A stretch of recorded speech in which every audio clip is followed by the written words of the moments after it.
श्रीमद् भगवद गीता में भगवान श्री कृष्ण बहुत ही सुंदर कहते हैं कि कर्म प्रधान विश्व रचि राखा, जो जस कर ही सो तस फल चाखा। ये पूरा ब्रह्मांड, पूरी सृष्टि, मानव जाति, पशु पक्षी सभी कर्म के अधीन हैं, कर्म से बंधे हुए हैं। जैसे हमारे कर्म होंगे उसी प्रकार हमारे लिए फल की प्राप्ति होगी। नमस्कार दोस्तों, मैं ज्योतिषाचार्य डी शास्त्री और आपके अपने YouTube चैनल नक्षत्र एस्ट्रो वर्ल्ड में आप सभी का हार्दिक स्वागत, अभिनंदन। दोस्तों, आज का ये जो ज्योतिष का कार्यक्रम है ये कुंभ राशि वाले जातकों के लिए खास है। और ये जो राशिफल है ये आपकी जन्म की राशि चंद्र राशि पर आधारित है। और अगर आपको आपका लग्न पता है तो फिर इस वीडियो को आप अपनी लग्न राशि के अनुसार देखिए। और अगर किसी कारणवश आपको आपका लग्न नहीं पता तो फिर चंद्र राशि के अनुसार तो इस वीडियो को आप देख ही सकते हैं। और ज्योतिष से संबंधित आपको मुझसे कुछ परामर्श चाहिए तो वीडियो और चैनल के डिस्क्रिप्शन में मेरे कॉन्टैक्ट नंबर हैं, आप मेरा संपर्क कर सकते हैं। जैसा कि आज बात करने जा रहे हैं हम कुंभ राशि वाले जातकों की और केतु देव की। दोस्तों, 30 अक्टूबर 2023 को केतु देव अपना राशि परिवर्तन करेंगे। दोस्तों, 12 अप्रैल 2022 की वो तारीख थी जब केतु देव ने अपना राशि परिवर्तन किया था और कुंभ राशि वाले जातकों के लिए भाग्य स्थान में उपस्थित हुए थे। लेकिन 30 अक्टूबर 2023 को फिर से अपना राशि परिवर्तन करेंगे और आपके भाग्य स्थान से निकल करके आपके अष्टम स्थान में गोचर करेंगे। और कब तक रहेंगे? 29 मई 2025 तक, यानी पूरे 18 महीने केतुदेव आपके अष्टम भाव में विराजमान रहेंगे। दोस्तों, राहु और केतु ये दोनों ग्रह छाया ग्रह हैं। इनको छाया ग्रह का पद प्राप्त है। इनकी अपनी कोई राशि नहीं होती। जिन राशि में विराजमान होते हैं उस राशि के स्वामी के फल ही व्यक्ति को यह प्रदान करते हैं। दोस्तों, राहु मायावी ग्रह है। अपनी माया का प्रभाव समय समय पर यह दिखाते रहते हैं। यह रहस्यवादी ग्रह, हमेशा अपना रहस्य अपने साथ लेकर के चलते हैं और हमारे जीवन में अचानक घटनाओं को घटित करने का जो कार्य है वो राहु ही करते हैं। हमारे जीवन में कोई भी शुभ या अशुभ घटना अचानक से घटित होती है, उनके पीछे राहु और केतु की महत्वपूर्ण भूमिका रहती है। राहु बुद्धि चातुर्य के ग्रह, अपना फंसा हुआ काम निकालने की अद्भुत शक्ति, अद्भुत कला व्यक्ति को प्रदान करते हैं। इसके विपरीत अगर कहा जाए तो केतु वैराग्य के ग्रह हैं। संसार के सुख को खत्म करने वाले, संसार के आकर्षण को खत्म करने वाले ग्रह जो है वो है केतु। दोस्तों, इस दुनिया में, इस ब्रह्मांड में गृहस्थ जीवन जीने वाले लोगों का जो तबका है वो बहुत बड़ा है। हर कोई तो सन्यासी बन नहीं सकता। और उन गृहस्थ जीवन पर यदि केतु जैसे ग्रहों की छाया पड़ जाए तो फिर क्या होगा? मुश्किल, अनर्थ, तकलीफें। क्योंकि केतु वैराग्य ग्रह है और पलायनवादी ग्रह है। राहु और केतु ये हमेशा समसप्तक रहते हैं और हमेशा अपनी वक्र चाल ही चलते हैं। इसलिए इनके बारे में अक्सर कहा जाता है कि राहु घर का मेन दरवाजा है तो केतु पीछे का दरवाजा। राहु आगमन है तो केतु प्रस्थान है। राहु ऊर्जा कर्म है तो केतु एक भंवर में क्रियाहीन सा रहने वाला ग्रह। और वास्तव में कर्म और क्रिया को समाप्त कर इस दुनिया से दूर ले जाने वाले ग्रह जो हैं वो केतु हैं, जो सब कुछ छीन लेते हैं।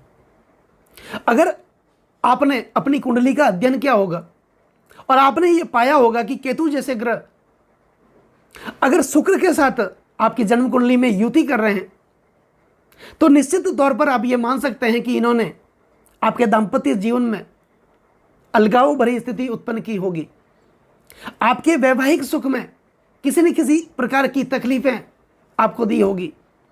विवाह में विलंब करवाया होगा या फिर आप किसी से प्रेरणा संबंध में बंधे भी होंगे, लिव इन रिलेशनशिप में रहे होंगे तो आपका प्रेम भंग भी केतुदेव ने करवाया होगा।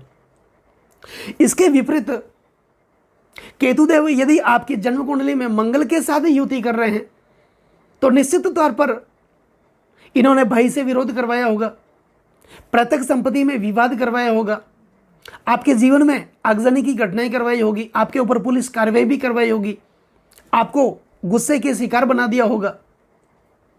और यदि केतु जैसे ग्रह अगर आपकी जन्म कुंडली में शनि के साथ युति करते हैं तो निश्चित तौर पर कर्म करने में रुकावटें पैदा की होगी। कार्य तो आप कर रहे थे, लेकिन उस कार्य का संपूर्ण प्रतिफल केतु देव ने आपको नहीं दिया होगा।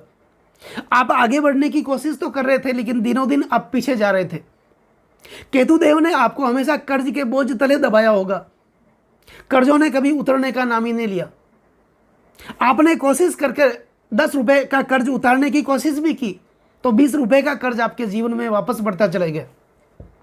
आपके अपने लोग इन 16.5 महीनों से दूर हुए। जिनका आपने विश्वास किया, सुख दुख में आप भागीदार बने, जिनके लिए तनतोड़ आपने मेहनत की, कंधे से कंधा मिलाकर के सुख दुख में उनके साथ आप बने रहे, लेकिन जब आपकी बारी आई तो वो लोग आपसे दूर हो गए, आपसे नाराज हो गए। जिन लोगों का मुंह देखने के लिए आप तैयार नहीं थे, जिनसे बात करने के लिए आप तैयार नहीं थे, उन लोगों के प्रति केतु देव ने आपको आसक्त कर दिया था, निराश्रित कर दिया था। जीवन में एक निराशा भरी स्थिति आपके लिए पिछले 16.5 महीने से बनी होगी।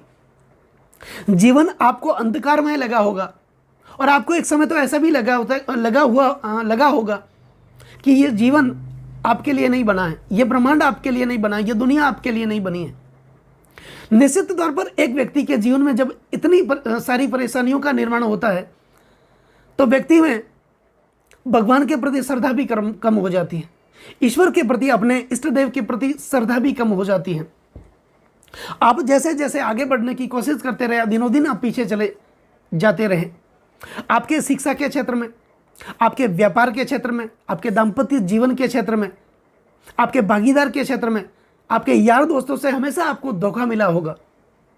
आपने विश्वास किया अपना समझ करके, आपने पैसा भी लगाया, आपने निवेश भी किया, अपना समझ करके लोगों को उधार भी दिया, वो धन आपका फंस गया। तो पिछले कुल मिलाकर के यूं कह सकते हैं कि 16.5 महीनों से राहु और केतु दोनों ग्रहों ने आपके जीवन को बदल करके रख दिया था। लेकिन इस समय मैं आपको बता दूं कि राहु और केतु ये दोनों कमजोर स्थिति में चल रहे हैं, और सिर्फ 2 डिग्री पर चल रहे हैं। दोस्तों, शास्त्र ये कहता है कि जब भी कोई ग्रह 2 डिग्री पर होते हैं, वो बालावस्था में होते हैं, और जो भी ग्रह जब अपनी बालावस्था में होते हैं, उनमें शुभ और अशुभ फल देने का प्रतिशत है वो सिर्फ 20% तक ही रहता है। तो केतुदेव पिछले 16.5 महीनों से आपके लिए अशुभ घटनाओं का निर्माण कर रहे थे, लेकिन अब कमजोर पड़े हैं, बालावस्था में आए हैं। एक बालक किसी के जीवन को ज़्यादा प्रभावित नहीं कर सकता, न तो किसी के जीवन में ज़्यादा वो सुख दे सकता है, न ज़्यादा दुख दे सकता है। तो परम पिता परमात्मा की कृपा से केतुदेव को भगवान ने बालावस्था में ला करके खड़ा कर दिया।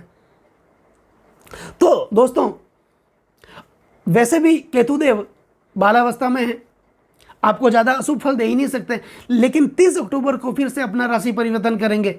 तो अभी तक तो 2 महीने का समय बाकी है, लेकिन धीरे धीरे ये समय व्यतीत हो जाएगा, केतु और भी ज़्यादा कमज़ोर होते जाएंगे, फिर 0 डिग्री पर होंगे और फिर से अपना राशि परिवर्तन करेंगे। करने के बाद आपके अष्टम स्थान में गोचर करेंगे। तो आपके लिए ये जानना बहुत ज़रूरी है कि इन 16.5 महीनों में केतुदेव ने आपको क्या कुछ दिया, कैसी कैसी समस्याओं का सामना करवाया, कैसी कैसी पीड़ाओं का इन्होंने आपको सामना करवाया। तो आपके भाग्य स्थान में तो ये गोचर कर ही रहे थे, तो भाग्य से संबंधित अशुभ फल की प्राप्ति केतुदेव ने आपको दी होगी। भाग्य में रुकावटें जरूर हुई होगी। भाग्य का साथ इन 16.5 महीनों से आपको देखने को नहीं मिला। धर्म के प्रति आपकी आस्था घटती रही, ईश्वर के प्रति आपकी आस्था घटती रही, अपने कुलदेव के प्रति आपकी आस्था घटती रही। पिता से इन्होंने हमेशा मतभेद करवाया, पिता से किसी प्रकार की मदद नहीं हुई, पिता और पुत्र के साथ हमेशा तनाव भरी स्थिति बनी रही। तो कुल मिलाकर के केतुदेव यहाँ आपके भाग्यस्थान में गोचर कर रहे थे, तो भाग्य का संपूर्ण प्रतिफल आपको नहीं हुआ। अब दोस्तों, केतु की 3 अलग से दृष्टियां भी होती हैं। केतु जिस भाव में विराजमान होते हैं उस भाव से पंचम भाव में दृष्टि करते हैं, सप्तम भाव में दृष्टि करते हैं और नवम भाव में दृष्टि करते हैं। तो केतु आपके भाग्यस्थान में गोचर कर रहे थे पिछले 16.5 महीने से। तो केतु की पंचम दृष्टि 1, 2, 3, 4 और 5 आपके लग्न भाव पर जा रही थी। दोस्तों, लग्न भाव किसका भाव है? लग्न भाव ये जातक का अपना भाव होता है। इस भाव से व्यक्ति का चरित्र, उसका स्वभाव, उसके सुख और दुख, उनके गुण दोष, उनकी महत्वाकांक्षाएं, उनकी इच्छाएं, उनके सपने, ये सब देखे जाते हैं। तो निश्चित तौर पर केतु की पंचम दृष्टि आपके लग्न भाव को प्रभावित कर रही थी, जिससे कि आप जो सपने देख रहे थे, आपकी जो इच्छाएं थी, वो पूरी नहीं हो रही थी। आप दिनों दिन पीछे जा रहे थे।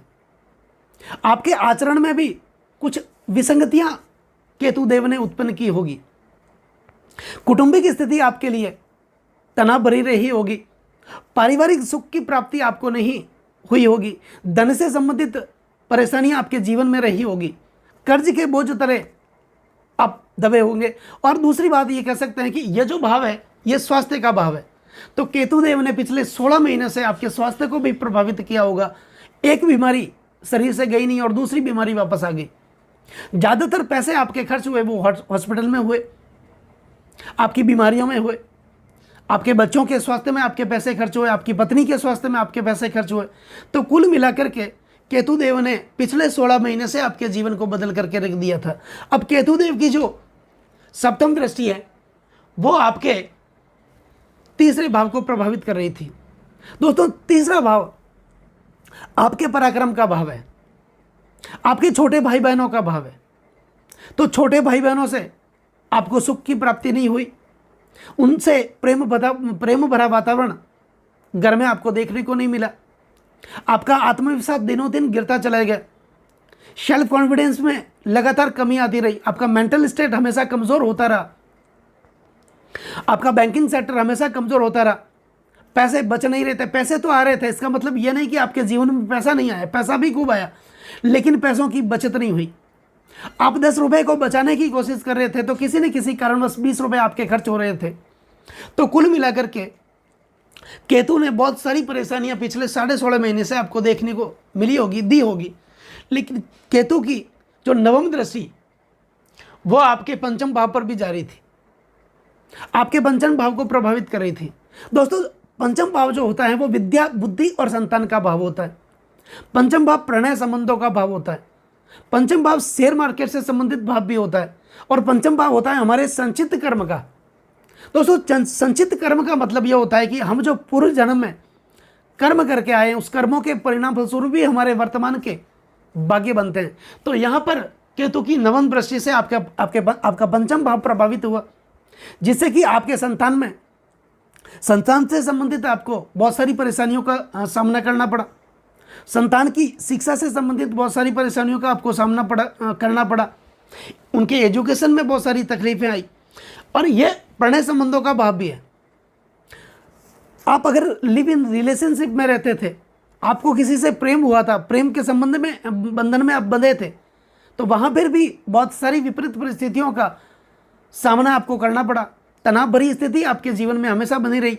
शेयर मार्केट में आपने पैसा लगाया, आपने निवेश किया, तो उसमें विपरीत परिस्थिति का सामना आपको करना पड़ा। आपके पैसे फंस गए। आपने प्रॉपर्टी में भी अपने पैसों का निवेश किया, वो भी पैसे आपके फंस गए। कुछ अच्छा समझ करके आपने अपने धन का निवेश किया कि समय आने पर उस धन का आप उपयोग कर सके, लेकिन जैसे ही आपने निवेश किया, आपके लिए परिस्थितियां विपरीत बनती गई और बहुत सारी परेशानियों का आपको सामना करना पड़ा। दोस्तों, अब 30 अक्टूबर 2023 को केतुदेव जब अपना राशि परिवर्तन करेंगे तो यह आपके अष्टम भाव में गोचर करेंगे। तो यहां पर जब केतुदेव गोचर करेंगे तो अष्टम भाव से संबंधित फल की आपको प्राप्ति करेंगे, क्योंकि केतु जैसे ग्रह जब अष्टम भाव में विराजमान होते हैं तो हमेशा शुभ फल व्यक्ति को प्रदान करते हैं। तो यहां पर करने के ये जो भाव है, ये वैराग्य का भाव है, यह आध्यात्म का भाव है। हमारे लिए यह परिवर्तन का भाव है, प्राप्ति का भाव है, यह संघर्षों का भाव है। तो केतुदेव ने पिछले 16.5 महीने जो संघर्ष करवाया था, उस संघर्ष का प्रतिफल आपको जरूर देंगे अष्टम भाव में विराजमान होने के बाद। तो निश्चित तौर पर आप यह मान सकते हैं कि आपके जीवन में कोई न कोई शुभ परिवर्तन देखने को मिलेगा। 18 महीने जब केतु राशि परिवर्तन करेंगे, 18 महीनों का वो समय होगा। इस समय में केतुदेव आपके जीवन में बहुत सारे शुभ प्रभाव दिखाएंगे। तो केतुदेव यहाँ विराजमान होंगे। ईश्वर के प्रति आपकी आस्था बढ़ेगी। भगवान के प्रति जो विश्वास आपका कम हुआ था, वो विश्वास एक बार फिर से आपका बढ़ने लगेगा। आपके पिता के साथ आपके संबंध अच्छे होंगे। शुभ फल की आपको प्राप्ति होगी। जो आप कर्म कर रहे थे, कर्म करने में बार बार रुकावटें आ रही थी, वो रुकावटें दूर होगी, तो निश्चित तौर पर आपके अपने कर्मों का प्रतिफल आपको देखने को मिलेगा। और केतु जब आपके इस भाव में विराजमान थे तो केतु की पंचम दृष्टि कहाँ जाएगी? 1 2 3 4 और 5 आपके द्वादश भाव पर जा रही है। दोस्तों द्वादश भाव खर्चों का भाव है, तो निश्चित तौर पर आप यूं मान सकते हैं कि आपके जीवन में खर्चे तो होंगे, लेकिन उस खर्चों को करने के बाद जब आपके जीवन में खर्चे होंगे तो यह आपको तय करना है कि उस पैसों का खर्च आपको कहां पर करना है। तो जब गलत जगह पर वो पैसे खर्च हों उससे पहले ही आप उस पैसों का अच्छी तरीके से उपयोग कर लें। अच्छे कार्यों में, शुभ मांगलिक कार्यों में, वैवाहिक कार्यों में, आपके संतान के लिए, कोई भी रोजगार से संबंधित कार्यों में आप उस पैसों का खर्च कर लें, ताकि गलत पैसे आपके जीवन में खर्च ना हो। तो ये भाव मोक्ष का भाव भी है। यहाँ पर आपको अध्यात्म के प्रति आपकी रुचि बढ़ेगी। आपने जो निवेश किया था, आपने जो धन लगाया था किसी कार्य में, अपने व्यापार में धन लगाया था, आपके संतान के उच्च शिक्षा के लिए आपने पैसे खर्च किए थे, वाहन से संबंधित आपने पैसे खर्च किए थे, प्रॉपर्टी में आपने जो निवेश किया था उस निवेश का पूर्ण प्रतिफल आपको इन 18 महीनों में देखने को मिलेगा। अब केतु की जो सप्तम दृष्टि है वो दृष्टि जा रही है आपके तीसरे भाव पर, पराक्रम भाव पर। नहीं सॉरी, केतु जब आपके इस भाव में विराजमान होंगे, आपके अष्टम भाव में विराजमान होंगे, तो केतु की जो सप्तम दृष्टि वो आपके धन भाव को प्रभावित करेगी। तो निश्चित तौर पर आप यूँ मान सकते हैं कि आपके धन में वृद्धि होगी, आपके रोजगार में वृद्धि होगी, पैसों की आवक होगी, लक्ष्मी की बरकत होगी, और कहीं से भी आपको धन का जो प्रभाव रुका हुआ था वो एकदम फिर से वापस खुलने लगेगा। तो कुल मिलाकर के कौटुंबिक स्थिति आपकी अच्छी होगी, परिवार में एक प्रेम भरा वातावरण आपको देखने को मिलेगा, आपका बैंकिंग सेक्टर में सुधार देखने को मिलेगा, और फिर से आपके लिए रोजगार के नए नए सृजन उत्पन्न होंगे, व्यापार के नए नए अवसर आपके लिए बनेंगे। कुल मिलाकर 18 महीनों का समय आपके जीवन के लिए बहुत ही बढ़िया हो रहा है। अब केतु की जो नवम दृष्टि अष्टम भाव में विराजमान होने के बाद वो दृष्टि 1 2 3 4 5 6 7 8 और 9 आपके चतुर्थ भाव पर जा रही है। दोस्तों चतुर्थ भाव किसका? चतुर्थ भाव है हमारे पारिवारिक सुख का, ये सुखों का भाव है, यह भाव है माता का, यह भाव है भू भूमि भवन और मकान का, यह भाव है प्रत्यक्ष संपत्ति का। तो यहाँ पर प्रत्यक्ष संपत्ति में जो विवाद चल रहा था, पारिवारिक विवाद चल रहा था, उस विवाद से आप मुक्त होंगे। वो कोर्ट केस भी अगर आपके जीवन में चल रहा होगा तो उससे भी आपको मुक्ति मिलेगी। माता के स्वास्थ्य में सुधार देखने को मिलेगा, माता से वात्सल्य भरा फल आपको प्राप्त होगा। तो यहाँ पर वाहन से संबंधित आपको फायदा होगा, रोजगार से संबंधित आपको फायदा होगा। तो यहाँ पर सुख की प्राप्ति आपको 18 महीनों में देखने को मिलेगी। तो कुल मिलाकर के केतु जब राशि परिवर्तन करेंगे, आपके अष्टम भाव में विराजमान होंगे, उस समय आपको शुभ फल देखने को मिलेंगे। तो दोस्तों कैसा लगा ये वीडियो? अगर ये वीडियो आपको अच्छा लगा हो, मेरा समझाना आपको सार्थक लगा हो, तो इस वीडियो को आप ज़्यादा से ज़्यादा शेयर करें, चैनल को लाइक करें, कमेंट ज़रूर करें। आपका एक कमेंट, एक लाइक हमें बहुत ज़्यादा मोटिवेशन बढ़ देता है। तो दोस्तों आप चैनल को सब्सक्राइब जरूर करें और बेल आइकन बटन को दबाना बिल्कुल भी ना भूलें, ताकि मेरे आने वाले और भी नए नए वीडियो के नोटिफिकेशन आप लोगों तक पहुंच सके। नमस्कार दोस्तों।